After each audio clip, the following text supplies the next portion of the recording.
Et vous savez quoi, pendant que j'étais en train de préparer cette vidéo, je me suis dit, mais pourquoi je ne fais pas aussi la même chose en VO? Donc vous allez avoir 3 vidéos tournées aujourd'hui. Ouh, c'est fait. Génial. Bonjour à tous, j'espère que vous allez bien. Je vous retrouve aujourd'hui pour une nouvelle vidéo et il s'agit, comme c'est indiqué ici, de top 5 des single dads traduits en français.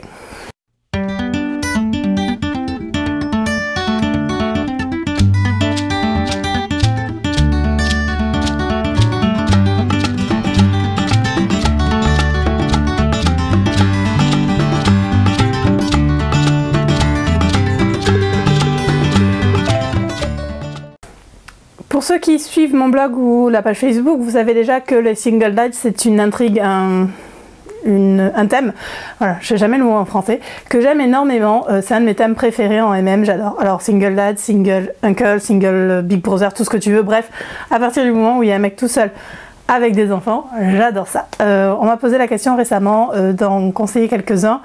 Je tape régulièrement, je suis sur Facebook sur un groupe qui s'appelle MM Bookrec, donc c'est en anglais, mais il suffit de poser une question genre je cherche un bouquin avec un single dad, et là vous avez toute une palanquée de membres qui vous répondent et qui vous donnent des conseils sur des bouquins, donc c'est juste génial. J'ai une liste comme ça de single dad à lire, mais j'avais envie de vous en présenter quelques-uns et j'ai décidé de vous présenter des romans qui sont traduits en français. Ce sont que des romans écrits par des auteurs anglo-saxons, désolé, mais ils sont traduits en français. Ça permettra pour ceux qui ne lisent pas en anglais de les lire. Et je me suis dit, tant qu'à faire, j'allais vous faire la même vidéo, mais avec des romans uniquement en anglais. Donc pour vous en présenter 5 autres, même si je vous en ai déjà présenté sur le blog, je vous mettrai en lien l'année dernière. 3-4. L'année dernière pour la Saint-Valentin, on avait fait plusieurs thèmes et on vous avait présenté 5 romans qu'on aimait, mais il y avait forcément moi les single dads. Donc j'essaye de vous parler d'autres romans, histoire de vous en faire plusieurs. Même si le premier dont je vais vous parler forcément reviendra parce que c'est mon préféré.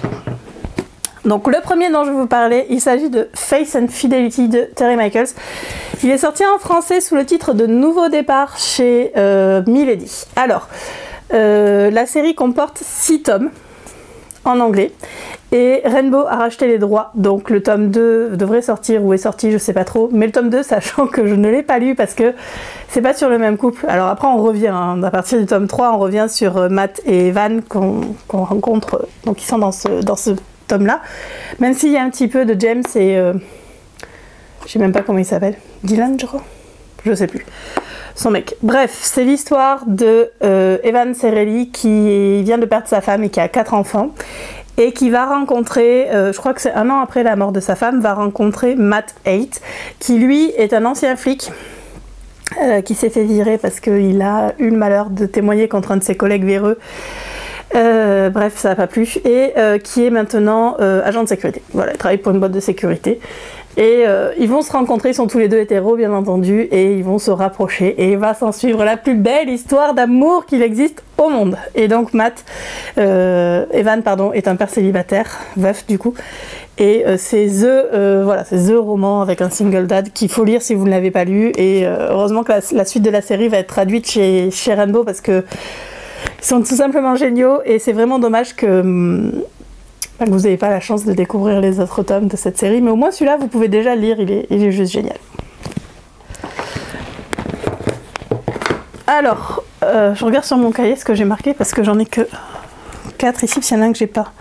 Ah oui, le deuxième roman dont je voulais vous parler, je l'ai lu l'année dernière, ça s'appelle en anglais The Last Thing He Needs, et en français, La dernière chose dont il a besoin, c'est de J.H. Knight, et c'est sorti en français chez Juno, je vous mets la couverture là, en VO, enfin en VF plutôt. Je l'ai lu en e-book et je l'ai pas acheté, mais il faudrait que je l'achète d'ailleurs. Il est vraiment très très bien, c'est un roman, et comme j'ai pas relu le résumé, je sais même plus de quoi ça parle, mais en fait il est bien. Voilà, hein, on va dire qu'il est bien, je vais regarder rapidement sur Goodreads. Je sais que j'avais adoré quand je l'ai lu.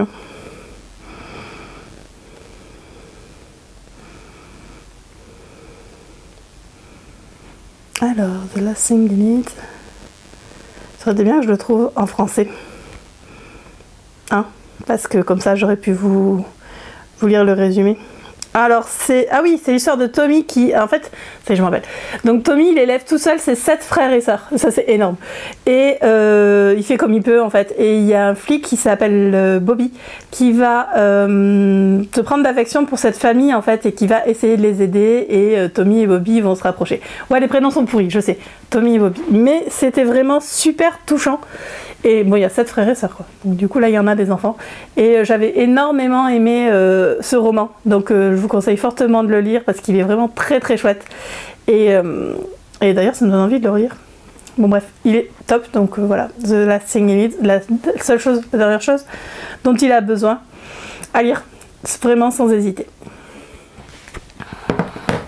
J'ai vachement bien préparé ma vidéo, comme vous pouvez le voir. Hein.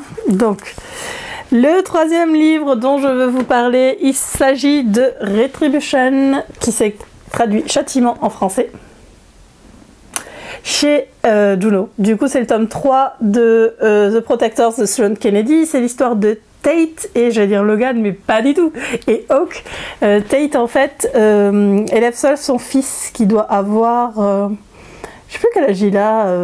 Matt, parce qu'il s'appelle Matt, 5 ans. Et en fait, Hawk a perdu...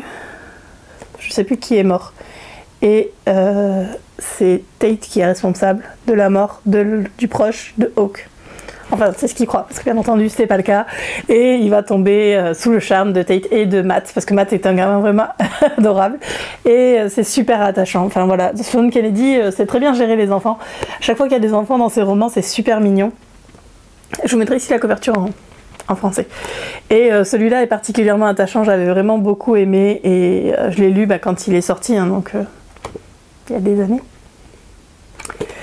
Et donc je m'en souviens pas très bien, mais je sais que... Enfin, Matt, on le revoit bien entendu après dans d'autres tomes et c'est juste super mignon.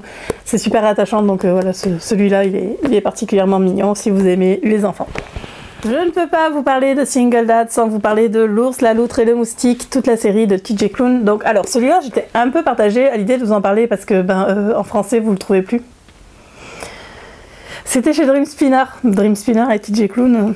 Voilà. Mais bon, bref, vous l'avez peut-être dans un coin de votre liseuse ou sur un coin de votre palle. Donc, c'est extrêmement drôle. Donc là, c'est Bear McKenna qui doit élever son petit frère Tyson parce que leur mère est partie. Et Bear et pas Bear, c'est pas de la bière, c'est un ours, donc Bear. Bear est complètement barré. Voilà, il est perché, on peut pas dire autre chose. C'est un personnage qui est complètement loufoque, qui part dans des délires tout seul dans sa tête où on est mort de rire. Je pensais que j'allais pleurer, alors j'ai pleuré, mais j'ai surtout énormément rigolé. Si vous ne l'avez pas encore lu, cette série elle est juste géniale. Il y a 4 tomes à ce jour, enfin non 4 tomes point, parce que c'est fini. Les 3 premiers sont sur Bear et Otter. Donc Otter, c'est le frère du meilleur ami de Bear qu'il va rencontrer et dont il va tomber amoureux. Et le dernier tome est sur du coup Tyson, une fois qu'il a grandi. Donc Bear, c'est l'ours, la loutre, c'est Otter, et le moustique, c'est comme ça qu'ils appellent le Tyson, sachant qu'en anglais c'est The Kid, mais bon, ça passe aussi. Et c'est vraiment très très très très drôle. Si vous connaissez la plume de TJ Klune, vous avez forcément lu ce roman. Si vous ne le connaissez pas, lisez-le parce que c'est juste super. Tyson est énorme, c'est vraiment un gamin époustouflant. Et rien que pour les délires de Bear, ça vaut le coup parce que c'est juste génial.